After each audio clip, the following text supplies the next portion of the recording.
बच्चे ना निकल पाया।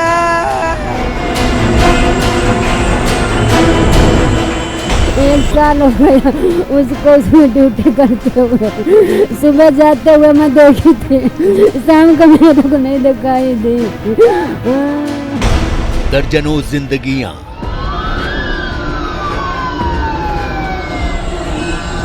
पचासों परिवार, सब आगे पूछ रहे हैं पर हमें कोई न बता रहे हैं कि कहाँ है कहाँ नहीं। सैकड़ों सिसकियां, तो मुझे दिखाई दी थी ना, जैसे मैं आया था भाग के तो वो यहाँ पे खड़ी थी। इन सब का गुनहगार कौन है? दिल्ली के मुंडका की आग ने सिर्फ एक इमारत को ही नहीं जलाया, बल्कि उन जिंदगियों का भी खाक कर दिया जिन्होंने अपनों को हमेशा हमेशा के लिए खो दिया। आप बता रहे थे आपकी भाभी हैं जिनका हम इंतजार कर रहे हैं, उनसे आखिरी बार बात कब हुई, राब्ता कब हो पाया और कब राब्ता टूटा? तो उनका नंबर नहीं लगा, नॉट रीचेबल आ रहा था। फिर उन्हें कॉल करने की कोशिश की, पता किया, कोई बताया नहीं गया। वहाँ एम्बुलेंस से पूछा, एम्बुलेंस से पूछने के बाद उन्होंने बोला कि संजय गांधी में आए हैं, तो संजय गांधी में पता किया। सफदरजंग गया, वहाँ भी नहीं पता चला। RML में गया, वहाँ भी पता नहीं चला। अम्बेडकर गया, वहाँ भी पता नहीं चला। इनकी कोई कंफर्मेशन नहीं है क्या सही है क्या गलत है, क्या हुआ है। एटलीस्ट अगर हमारी भाभी नहीं भी है तो कम से कम हमें बताया तो जाए। इन सूनी आंखों, गमों के सैलाब, खामोश सिसकियों का गुनहगार है मनीष लाकड़ा और MCD के अफसर। मनीष लाकड़ा इस बिल्डिंग का मालिक है। इसी मनीष लाकड़ा और MCD अफसरों की साठगांठ ने इस 4 मंजिला इमारत को दर्जनों लोगों के लिए जिंदा कब्र में तब्दील कर दिया।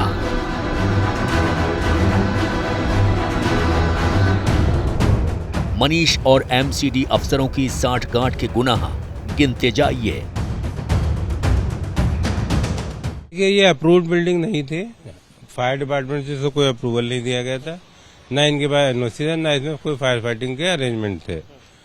और डेथ टोल थोड़ा ज्यादा इसलिए हो गया क्योंकि ये बताया जा रहा है कि बिल्डिंग जब ये 2nd फ्लोर पे कुछ ये मीटिंग कर रहे थे या क्या कर रहे थे और दरवाजा बाहर से बंद था।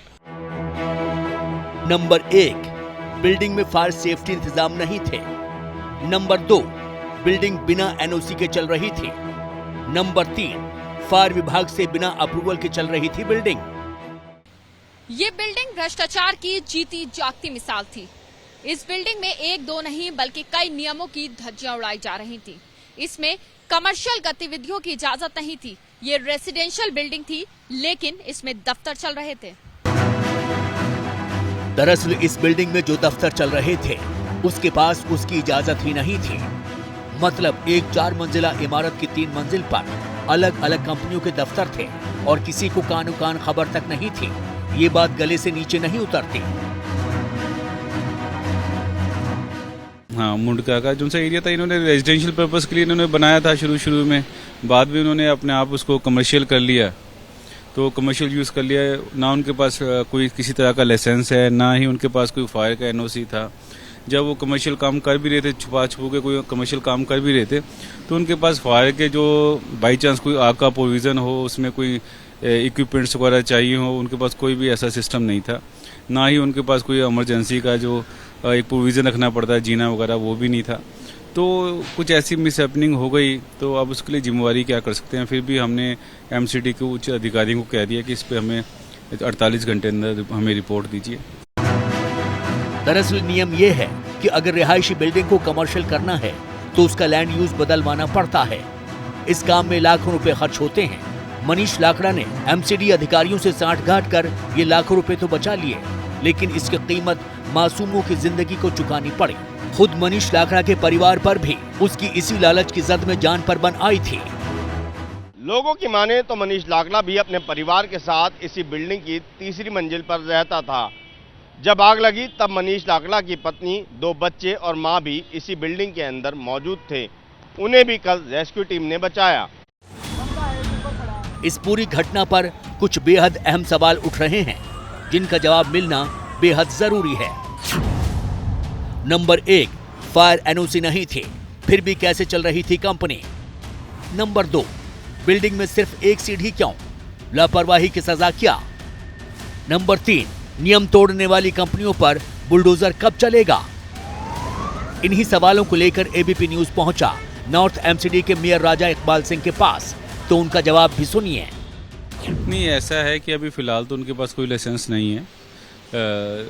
उनके पास ऐसा कोई लाइसेंस नहीं था। वो एमसीडी का इसमें कोई कंसर्न भी नहीं है, क्योंकि वहाँ पर कोई शॉर्ट सर्किट हुआ है जो हमें पता चला है। मगर वो अभी भी उसकी, क्योंकि अभी प्रॉपर रिपोर्ट नहीं आई, तो मैं कुछ कहना वाजिब नहीं समझता। तो एमसीडी का इसमें कोई इन्वॉल्वमेंट है नहीं कहीं पर भी। बिल्डिंग की बात है, वो रेजिडेंशियल एरिया था, रेजिडेंस के हिसाब से उन्होंने एक आधा फ्लोर बनाया, तो धीरे धीरे करके उन्होंने डेवलप किया। तो हमारा भी यही था कि चलो ठीक है, रेजिडेंस आज की बिल्डिंग नहीं बनी, बहुत पुरानी 20 साल पुरानी बिल्डिंग है वो। दिल्ली में लगातार अवैध निर्माण पर बुलडोजर चल रहे हैं, लेकिन मुंडका की ये बिल्डिंग अपने 60 गांठ की वजह से शायद बच गई। जिन्होंने अपनों को खोया है, उनके जख्मों पर अब सरकार मरहम लगाने की कोशिशों में जुटी हुई है। सरकार की तरफ से हम मैजिस्ट्रियल इंक्वायरी मैंने ऑर्डर कर दी है। अभी डीएम यहीं पे मौजूद थी और मैजिस्ट्रियल इंक्वायरी की जाएगी, और जो लोगों की डेथ हो गई है उन्हें दिल्ली सरकार की तरफ से 10-10 लाख रुपए का मुआवजा दिया जाएगा, और जो लोग घायल हुए हैं उनको 50-50 हज़ार रुपये का मुआवजा दिया जाएगा।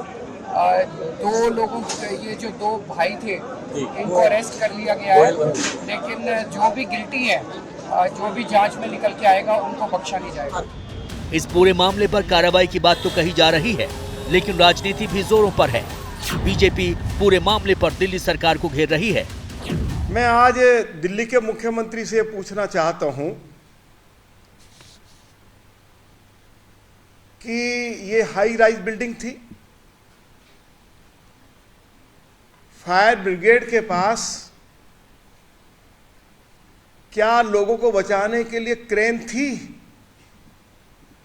मौके पर समय पर क्रेन क्यों नहीं पहुंची? एक तरफ अरविंद केजरीवाल ये कहते हैं कि हमारी फायर ब्रिगेड जो है आधुनिक यंत्रों से पूरी तरह से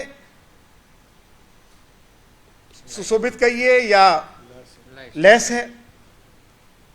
तो हम उनसे पूछना चाहते हैं कि वहां क्रेन तो पहुंची नहीं। अगर समय पर क्रेन पहुंचती तो काफी उसमें लोगों की जान बच सकती थी। ये वही दिल्ली है जिसने उपहार सिनेमा कांड देखा लेकिन सबक नहीं लिया। ये वही दिल्ली है जिसने भ्रष्टाचार के कारण धू-धू कर जलती बिल्डिंग को देखा। सवाल यही है कि सरकारें, नेता, अफसर सब जांच की बात करेंगे, मुआवजे का ऐलान करेंगे, लेकिन ये वादा कभी नहीं करेंगे कि आज के बाद ऐसा हादसा कभी नहीं होगा। जवाब आपको भी पता है।